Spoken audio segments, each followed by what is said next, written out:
Hello students, so today we are going to start our new chapter which is chapter number 10 vector algebra, right? So vector के बारे में बहुत सारी चीजें already आप लोगों ने फिजिक्स में लर्न की, राइट? और फिजिक्स में भी उसकी जरूरत क्यों पड़ती है, सो हमें पता है कि अगर आप लोगों को कोई जगह जाना है, राइट, यहाँ से 3 किलोमीटर दूर है, 4 किलोमीटर दूर है, राइट, सो पर्टिकुलर स्पेस पे अगर आप लोगों को पहुंचना है, राइट, तो आप लोगों को डिस्टेंस तो पता है, बट उसके साथ साथ वो चीज भी जरूरी है कि आप लोगों को उस जगह का डायरेक्शन पता होना चाहिए, राइट? सपोज राइट में 5 किलोमीटर के बाद कोई जगह पे जाना था और आप लोगों को डायरेक्शन ही नहीं पता, आप लोगों ने लेफ्ट साइड 5 किलोमीटर चले गए, राइट? सो वो तो फिर आप लोग घूमते ही रहोगे, आप लोगों को कुछ पता नहीं चलेगा कि आप लोगों को एग्जैक्टली कहाँ जाना है, राइट? सो कुछ क्वांटिटी ऐसी है जहाँ पे हमें किसकी जरूरत है, पर्टिकुलर टाइप के डायरेक्शन की, कि रेंज तो हमारे पास है कि हमें कोई पर्टिकुलर जगह पे इतने किलोमीटर दूर जाना है, सो हमारे पास हम जहाँ पे खड़े वहां से लेके वहां तक का डिस्टेंस है, राइट, कि मुझे इतने किलोमीटर जाना है, बट वहां पे साथ में जरूरी क्या है, डायरेक्शन, राइट? सो बहुत सारे टर्म्स एंड कंडीशन ऐसे हैं जहां पे हम लोग बिना डायरेक्शन के बात ही नहीं कर पाते, राइट? मैंने अभी बोला, जैसे आप लोग फिजिक्स में भी पढ़ते हो, फोर्स की बात करते हो, डिस्टेंस की बात करते हो, राइट? सो ये सारी क्वांटिटीज ऐसी है जहां पे आप लोगों को डायरेक्शन की जरूरत पड़ती है, राइट? बहुत सारे टर्म्स एंड कंडीशन ऐसे हैं जहां पे आप लोग डायरेक्शन मेंशन करते हो, राइट? सो वहां से ही कुछ जरूरत पड़ी और हमने मैथ्स में उसको यूज किया, मतलब कि मैथ्स का यूज आप लोगों ने फिजिक्स में किया, कि बेसिकली आप लोगों को वहां पे क्या यूज करना है, वेक्टर यूज करना है, राइट? अब यूज तो आप लोग पहले से करते आए हो, राइट, बट उसकी प्रॉपर प्रॉपर्टीज जो है, कहां से आया, किस तरह से उसको डिफाइन करते हैं, वेक्टर कौन कौन सी पर्टिकुलर प्रॉपर्टीज को फॉलो करता है, वेक्टर के एडिशन, राइट, फिर डॉट प्रोडक्ट और क्रॉस प्रोडक्ट, वो सारी जो चीजें हैं वो हम लोग अब डिटेल में देखेंगे, राइट? ऑलरेडी आप लोगों ने यूज उसका बहुत सारा किया हुआ है, बट बहुत कुछ बेसिक से कॉन्सेप्ट्स हैं जो अभी हमें मैथ्स में पढ़ने, राइट? क्योंकि अगर आप लोग यूज कर रहे हो तो वो चीज कहाँ से आई है तो वो तो आप लोगों को पता होना चाहिए, राइट? और आप लोगों को पता ही है कि आप लोग सबसे ज्यादा मैथ्स के टूल्स की यूज करते हो जब भी आप लोग फिजिक्स रन करते हो, राइट? और फिजिक्स में भी डायरेक्शन के लिए ये चीज जरूरी है कि आप लोगों को वेक्टर का नॉलेज जो है वो होना चाहिए, राइट? सो वेक्टर की हम लोग बात करें तो अभी हमें मेन 3 चीजों पे वर्क करना है। First one is vector, second one is position vector and third one is direction cosines, right? ये चैप्टर इंपॉर्टेंट भी इसीलिए क्योंकि जो 11th चैप्टर है वो हम लोग देखेंगे 3D, राइट? 3 डायमेंशनल ज्योमेट्री की जब हम बात करेंगे तो वो पूरा जो चैप्टर है वो वेक्टर पे बेस्ड है, राइट? सो अगर वेक्टर की सारी डिटेल्स आप लोगों को अच्छे से पता होगी तो आप लोग वहां पे भी अच्छे से वर्क कर पाओगे, राइट? सो जब भी हम लोग फर्स्ट बात करते हैं वेक्टर की, सो वेक्टर में 2 चीजें आप लोगों के पास होनी चाहिए। First one is magnitude, right, and second one is direction, right? Magnitude means what, length, right? तो जब भी हम लोग मैग्नीट्यूड की बात करते हैं उसका मतलब क्या है कि वो क्या डिनोट करेगा, लेंथ, ओके? एंड डायरेक्शन को हम लोग कैसे डिनोट करेंगे, एरो से, राइट? सो जब भी हमें कहीं पर भी एरो दिखा दिया हुआ तो उसका मतलब क्या है कि वो क्या है, डायरेक्शन, राइट? सो पर्टिकुलरली होता क्या है कि आप लोगों को एक लाइन ड्रॉ करनी है और लाइन के ऊपर एक एरो ड्रॉ कर दो तो उसे आप लोग क्या डिनोट करोगे, वेक्टर। कुछ इस तरह से कि सपोज आप लोगों के पास 2 पॉइंट्स हैं A एंड B और उसके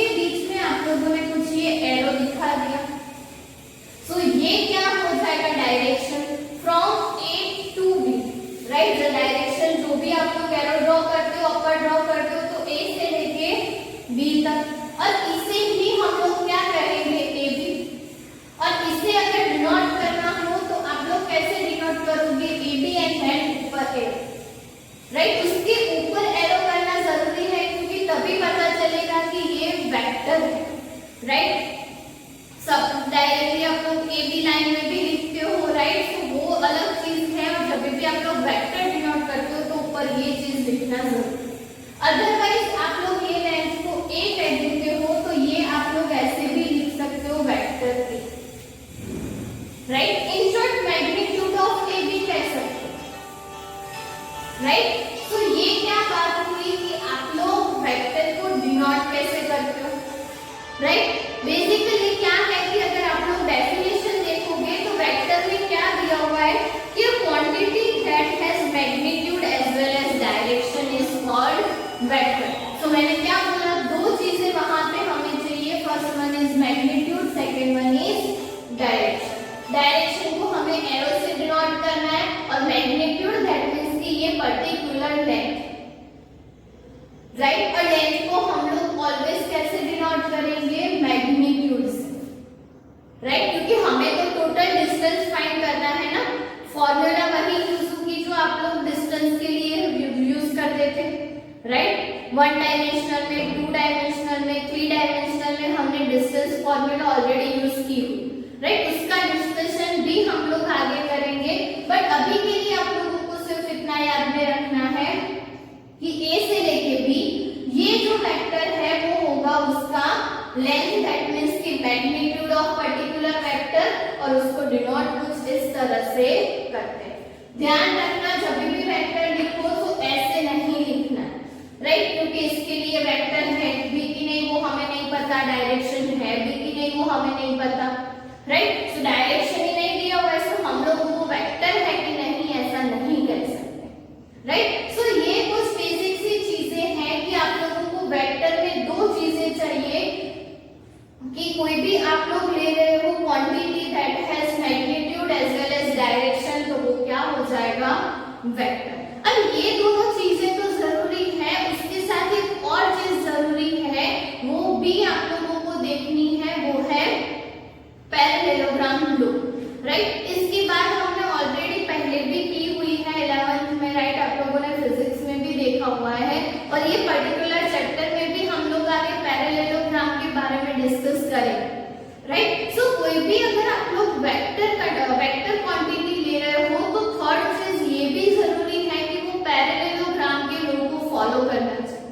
राइट। जब हम वेक्टर एडिशन की बात करेंगे तो वेक्टर एडिशन में क्या है, उसके बाद आप लोगों को पैरेललोग्राम ज्यादा अच्छे से समझ में आएगा कि अगर आप लोग टू साइड ले रहे हो then A and B, and इसको कुछ ऐसे पैरेललोग्राम की तरह ड्रॉ कर रहे हो, तो यहाँ से आप लोगों को जो एरो मिलेगा, मतलब कि आप लोग जो उसका डिस्टेंस ले रहे हो यहाँ तक का, वो क्या होना चाहिए, a प्लस बी। सपोज ये वेक्टर a है, ये b है, तो ये जो है वो कंपल्सरी उसका एडिशन होना चाहिए।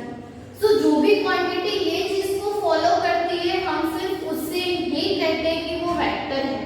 और नॉर्मली जितनी भी वेक्टर क्वांटिटी हम लोग ले रहे हैं वो ये चीज को फॉलो करती है, हमें हर टाइम इसको प्रूव करने की जरूरत नहीं है, बट ये एक कंडीशन है जो आप लोगों को ध्यान में रखनी, राइट। कुछ ऐसी चीजें हैं, सपोज आप लोग फिजिक्स में यूज करते हो करंट, राइट। सो करंट ऐसी चीज है जो ऑलवेज आप लोग एरो से मेंशन करते हो, राइट, कि यहाँ से यहाँ कोई करंट जा रहा है, राइट। बट वो जो पर्टिकुलर क्वांटिटी है उसमें डायरेक्शन है, फिर भी हम लोग उसे वेक्टर नहीं बोलते, हम उसे क्या कहते हैं, स्केलर कहते हैं, राइट। और इसी तरह के कुछ कॉन्सेप्ट है कि वो करंट जो है वो पैरेललोग्राम को फॉलो नहीं करता, राइट। सो इसीलिए हम उसे वेक्टर नहीं कहते, हम उसे क्या कहते हैं, स्केलर, राइट। सो ये बेसिक सी चीजें हैं, हम लोग जैसे जैसे चैप्टर में आगे बढ़ेंगे हम लोग इसका भी डिस्कशन करेंगे, राइट। कुछ क्वांटिटी ऐसी भी है कि जो कभी कभी स्केलर की तरह वर्क करती है, कभी कभी वेक्टर की तरह वर्क करती है,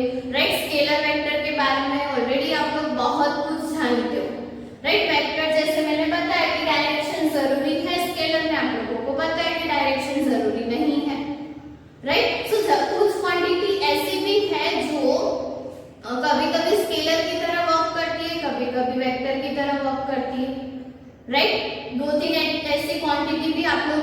पास है, जैसे प्रेशर, राइट, और वो पर्टिकुलर क्वांटिटी को हम लोग क्या कहते हैं, टेंसर क्वांटिटी, राइट। वो आप लोगों के लिए अभी इतना जानना जरूरी नहीं है, बट ये चीजें आप लोगों को पता होनी चाहिए, राइट। सो ये कुछ चीजें हैं जो वेक्टर के लिए हमें ध्यान में रखनी, ओके। सो आप लोगों को मेन क्या चीज याद में रखनी है, वेक्टर की डेफिनेशन और उसे कैसे डिनोट करना है, राइट। सो कुछ इस तरह से हम लोग वेक्टर को डिनोट करते हैं, रिप्रेजेंट करते हैं, राइट। और डेफिनेशन में क्या ध्यान में रखना है कि a quantity that has magnitude as well as direction is called a vector, right. अब कोई भी वेक्टर है तो उसका starting point and and point होगा,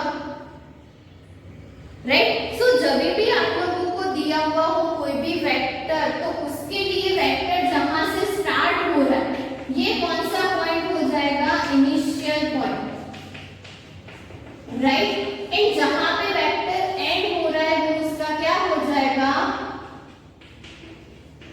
टर्मिनल पॉइंट, राइट। सो ये चीज वेक्टर के लिए आप लोगों को ध्यान में रखनी है कि कोई भी वेक्टर ले लो, वहां पे आप लोगों को इनिशियल पॉइंट मिलेगा एंड देन टर्मिनल पॉइंट मिलेगा, राइट। सो ये दो पॉइंट्स के लिए आप लोगों को ये बात जो है वो ध्यान में रखनी, ओके। नेक्स्ट जो हमें डिस्कशन करना है वो है पोजीशन वेक्टर, राइट। सो पोजीशन वेक्टर बेसिकली क्या होता है कि ओरिजिन से आप लोगों को पर्टिकुलर वेक्टर फाइंड करना है, वेक्टर डिनोट करना है और उसके लिए मैग्नीट्यूड फाइंड करना है। सो उसे हम लोग क्या कहेंगे, पोजीशन वेक्टर, राइट। सपोज आप लोग 2 डायमेंशनल के लिए अभी डिस्कशन करते हैं कि सपोज आप लोग 2 डायमेंशनल में ग्राफ ड्रॉ करते हो। सो यहां से लेके ये P तक आप लोगों ने एक वेक्टर लिया, राइट, और उस वेक्टर को सपोज आप लोग कह दो R, राइट। सो ये ओरिजिन है, ये P है, इसके लिए इसको हम लोग क्या कहेंगे, position vector, right. And position vector के लिए अगर आप लोगों को फाइंड करना हो magnitude of R, that means कि ये वेक्टर की लेंथ, राइट। सो हम लोग कैसे फाइंड करेंगे, ये 0 0 और यहाँ पे सपोज P के कोऑर्डिनेट्स है x and y। So obviously हमारा मैग्नीट्यूड क्या हो जाएगा, √x² + y², ओके। सो जब भी हम लोग 2 डायमेंशनल की बात करें तो ये चीज जो है वो पोजीशन वेक्टर के लिए आप लोगों को ऑलवेज ध्यान में रखनी है कि उसका मैग्नीट्यूड क्या होगा, √x² + y²। सपोज आप लोग 3 डायमेंशनल ले रहे हो, राइट, कि यहाँ से एक एक्सिस होल ले रहे हो, x y z कहीं पे भी लिखो चलेगा, लेकिन आप लोगों के टेक्स्ट बुक में यहाँ पे x, ये y एंड ये z है, तो हम लोग उसी तरह डिनोट करते हैं। अब 3 डायमेंशनल में हम जब भी बात करते हैं, हमने पहले भी देखा था कि आप लोगों को उसके लिए थोड़ा बहुत सोचना पड़े, राइट। डायरेक्टली आप लोगों को नहीं पता चलेगा कि एग्जैक्टली 3D कैसे वर्क करता है, राइट। मैंने पहले भी बोला था कि कुछ आप लोग जो भी कमरे में हो उसका एक कॉर्नर ले लो, राइट, और कॉर्नर की जो 3 साइड्स है वो आप लोग कंसीडर कर लो एज एक्सिस, राइट। और वहां पे आप लोगों को 3D में ये पॉइंट एज्यूम करना है। सो ओरिजिन से आप लोग कोई पॉइंट ले रहे हो तो वो कुछ ऐसे हवा में आप लोगों को दिखाई देगा, राइट, कि ओरिजिन से स्टार्ट करके आप लोगों को 3D में वेक्टर कंसीडर करना है। सो ऑब्वियसली वो 3 एक्सिस में होगा, जैसे ये x एंड y प्लेन में था ये पॉइंट x एंड y, वैसे जब हम 3D की बात करते हैं तो 3 कोऑर्डिनेट्स होंगे, x एक्सिस का x, y and then z, right. और वो पॉइंट कुछ है ओरिजिन से लेके कुछ इस तरह से आप लोगों को वेक्टर जो है वो एज्यूम करना है, राइट। और वहां पे भी सेम चीज वर्क करेगी कि अगर 3 डायमेंशनल के लिए आप लोग देख रहे हो तो ये हो जाएगा x, y and z, right. And x, y, z के लिए उसके बाद अगर पोजीशन वेक्टर लिखना हो आप लोगों को तो वहां पे भी सेम चीज वर्क करेगी। हमने ऑलरेडी डिस्टेंस फार्मूला 3D के लिए भी देखी हुई है, राइट, कि वहां पे आप लोगों को क्या फार्मूला मिलेगी, √x² + y² + z²।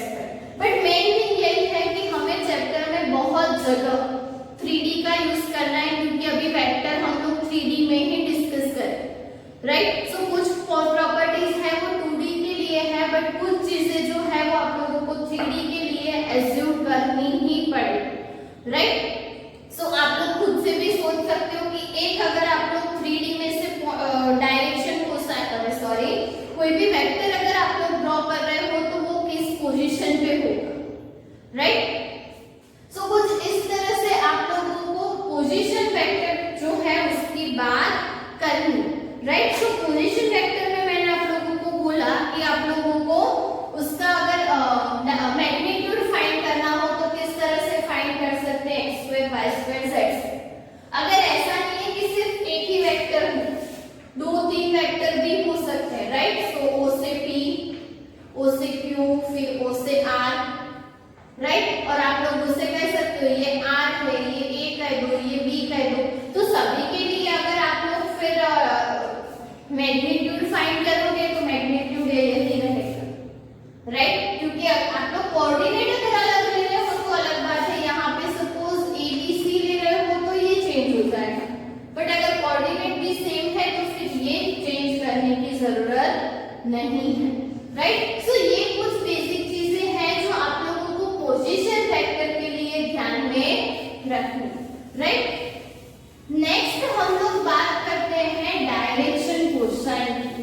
अब हमें पता है कि अगर आप लोग 3D में कोई भी वेक्टर ड्रॉ कर रहे हो तो ऑब्वियसली वो कुछ ना कुछ एंगल बनाएगा, और कुछ वेक्टर फाइंड करने के लिए या तो कुछ ऐसी चीजें हैं जहां पे हमें एंगल भी फाइंड करना पड़ता है, राइट। जब भी आप लोग 3D ड्रॉ कर रहे हो, राइट। सो कुछ इस तरह से आप लोगों को एक्सिस मिलेंगे, राइट। सो ये हमारा एक्स एक्सिस, ये वाई एक्सिस और ये जेड। अब जो चीजें हम लोग ले रहे हैं वो अच्छे से समझने की कोशिश करना कि कोई हम लोग एक वेक्टर ले रहे हैं ओ से लेके पी तक, राइट, और उसको हम लोग कह देते हैं आर, राइट। सो कुछ 3D में इस तरह का वेक्टर होगा, मैंने बोला आप लोगों को इसको किस तरह से एज्यूम करना, राइट। अब हमें बात करनी है डायरेक्शन कोसाइंस की एंड डायरेक्शन रेशियोज की, राइट। सो सबसे पहले आप लोगों को क्या एज्यूम करना है कि सपोज आप लोग 3D में कोई वेक्टर ले रहे हैं, राइट। सो यहाँ पे कोई पॉइंट होगा ए, यहाँ पे कोई पॉइंट होगा बी एंड यहाँ पे सपोज कोई पॉइंट होगा सी। ये जो लेंथ है वो क्या होगी, एक्स। ये पॉइंट के कोऑर्डिनेट जो है वो एक्स वाई जेड होंगे, और मैंने पहले भी कहा कि ये जो है वो 3D में एज्यूम करना है। सो ये जो लेंथ होगी वो एक्स होगी, ये लेंथ वाई एंड ये लेंथ जेड, राइट। आप लोगों को पता है कि सपोज आप लोग कोऑर्डिनेट ले रहे हो, ये 0 0 से यहाँ पे 1 एंड 2, तो ये लेंथ क्या होगी 1, यहाँ से यहाँ तक हम लोग क्या लेते हैं 2। कुछ इसी तरह हमें यहाँ पे भी लेते कि x y and z, right. अब एक्स वाई एंड जेड हमने लिया। अब सपोज करो कि आप लोग ये बी से ए तक एक लाइन ड्रॉ करते हो, राइट। सो ये जब भी आप लोग ड्रॉ करोगे तो ये जो एंगल है वो ऑलवेज क्या होगा, 90 डिग्री होगा, राइट। कि कुछ आप लोगों के पास 3 डायमेंशनल है, उसमें आप लोगों ने एक वेक्टर दिया हुआ है, वहां से क्रॉस लाइन ड्रॉ करो, राइट। सो ये तो स्ट्रेट होगा ना, क्रॉस लाइन वहां पे ऐसे ड्रॉ कर रहे हो तो ऑब्वियसली वहां पे 90 का एंगल बनेगा, राइट। ये चीज जो है वो आप लोगों को एज्यूम करनी पड़ेगी। ये जो ट्रायंगल है वो एक्चुअली ऐसा कुछ होगा कि वहां पे आप लोगों को टेक्स्ट बुक में भी साइड पे दिया हुआ है कि ए एंड ये जो एंगल है वो क्या होगा 90, ये ए और ये ओ एंड ये बी, राइट। सो कुछ इस तरह से हमें यहाँ पे जो एंगल मिलेगा वो क्या होगा 90 डिग्री होगा, राइट। अब ये 90 डिग्री मिला। अब ऑब्वियस है कि ये जो P है वो हर एक एक्सिस के साथ कोई ना कोई एंगल बनाएगा। ये तो हमने ऑलरेडी ड्रॉ किया हुआ है ना 3D में से, राइट। सो ऑब्वियसली ये जो P वेक्टर है मतलब कि OP वेक्टर है वो हर एक एक्सिस के साथ कोई ना कोई एंगल बनाएगा, राइट। सो सपोज हम लोग इसे कहते हैं x के साथ वो अल्फा एंगल बना z के साथ गामा, राइट। सो सपोज आप लोगों को ये ट्रायंगल कुछ ऐसे एज्यूम करना है कि ये 90 है, तो ये A, देन ये O एंड ये B, राइट। अब आप लोग सपोज करो कि हम लोग यहाँ पे ये x एक्सिस के साथ अल्फा एंगल बना रहा है, ये ट्रायंगल, राइट। सो ये जो पर्टिकुलर एंगल है वो क्या होगा, अल्फा, राइट। सो अगर हमें बात करनी है cos अल्फा, राइट, कि हम लोग वो अल्फा पे cos अप्लाई करते हैं, तो ऑब्वियसली cos क्या हो जाएगा, हमारी o से लेके a की रेंज क्या है, x, और ये जो है वो हमारा वेक्टर r, तो x upon magnitude of r हो जाएगा। cos अल्फा की अगर बात करें तो आप लोगों को पता ही है, right. Triangle, right angle triangle की फॉर्मूला यूज करनी है, पाइथागोरस आप लोग ऑलरेडी sin cos की फॉर्मूला ऑलरेडी पढ़ चुके हो, राइट। सो ये क्या हो जाएगा, x upon magnitude of r, ये सिर्फ वेक्टर को डिनोट किया, राइट। हमें तो पूरी लेंथ लेनी है, सो o से लेके p हमने देखा कि हम लोग उससे क्या करते हैं, मैग्नीट्यूड ऑफ r, जब भी हमने पोजीशन वेक्टर की बात करी तब, सो वहां पे आप लोगों को क्या लिखना पड़ेगा, मैग्नीट्यूड ऑफ r। सेम अगर वो बीटा एंगल बना रहा है इन y एक्सिस और आप लोग p से लेके b तक एक लाइन ड्रॉ करोगे, तो वहां पे भी आप लोगों को राइट एंगल ट्रायंगल मिलेगा, और वो आप लोगों की फॉर्मूला क्या हो जाएगी, cos beta is equals to y upon magnitude of, right. And same अगर z एक्सिस की बात कर रहे हो तो cos gamma is equals to z upon magnitude of, right. So ये जो चीज है वो एक्चुअली 3D में है, बट कुछ एंगल्स है जो आप लोगों को खुद से एज्यूम करने पड़ेंगे, राइट। कि अगर आप लोग कोई पोजीशन वेक्टर ले रहे हो, उसके साथ वापस एक्सिस को ज्वाइन कर रहे हो, तो वहां पे जो एंगल बनेगा वो आप लोगों का ऑलवेज 90 डिग्री ही होगा, राइट। और ये 3D में होता है ऑलवेज जब भी आप लोग ज्वाइन करते हो particular vectors, right.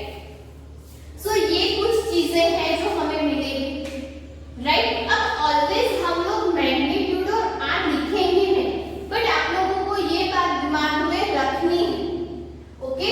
And then आप लोगों को सिर्फ कितना लिखना है, x upon r, y upon r, z upon r, right. So हम लोग उसको एज वेक्टर भी नहीं लिखेंगे, सिर्फ हमें आगे थोड़ी बहुत प्रोसेस करनी है, तो अभी हम लोग सिर्फ क्या लिखेंगे, r, राइट। सो ये हो गई फॉर्मूला डायरेक्शन कोसाइंस की, cos alpha, cos beta and cos gamma, क्या है, डायरेक्शन कोसाइंस, राइट। और इसको हम लोग शॉर्ट में कैसे रिप्रेजेंट करते हैं, l m n, राइट। जैसे आप लोग निकनेम देते हो, यहाँ पे भी वही चीज अप्लाई करनी है आप लोगों को, cos अल्फा को l, cos बीटा को m, cos गामा को n। सो आप लोगों के पास फॉर्मूला किस टाइप की होगी, सो वो हम लोग देखते हैं कि एग्जैक्टली आप लोगों को अब क्या करना है। सो आप लोग अगर देखोगे तो यहाँ पे देखो x इज इक्वल्स टू क्या मिलेगा, r को मल्टीप्लाई कर दोगे तो r cos alpha, right.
Ratio, right. So वही आप लोगों को दिया हुआ है टेक्स्ट बुक में कि direction ratio and direction cosine for what given particular vector are, right. जो भी वेक्टर हमने ओपी लिया था उसके रिस्पेक्ट में ये सारी चीजें हम लोग फाइंड कर रहे हैं, राइट। सो वो चीज जो है वो आप लोगों को ध्यान में रखनी है, राइट। सो ये एबीसी एंड एलएमआर, एबीसी को हम लोग क्या कहेंगे डायरेक्शन रेशियो एंड एलएमएन को हम लोग क्या कहेंगे direction cosine, right. So direction cosine के लिए क्या ध्यान में रखना है cos alpha cos beta cos gamma, right. And direction ratios के लिए एक्स वाई एंड जेड जो आप लोग पी के लिए लिखते थे ना, पॉइंट कोऑर्डिनेट जो लिखते थे पी के लिए हम लोग क्या लिखते थे x y and z, right. So वही एक्स वाई जेड अब आप लोगों का क्या हो जाएगा अगर आप लोगों को लिखना हो एल आर एम आर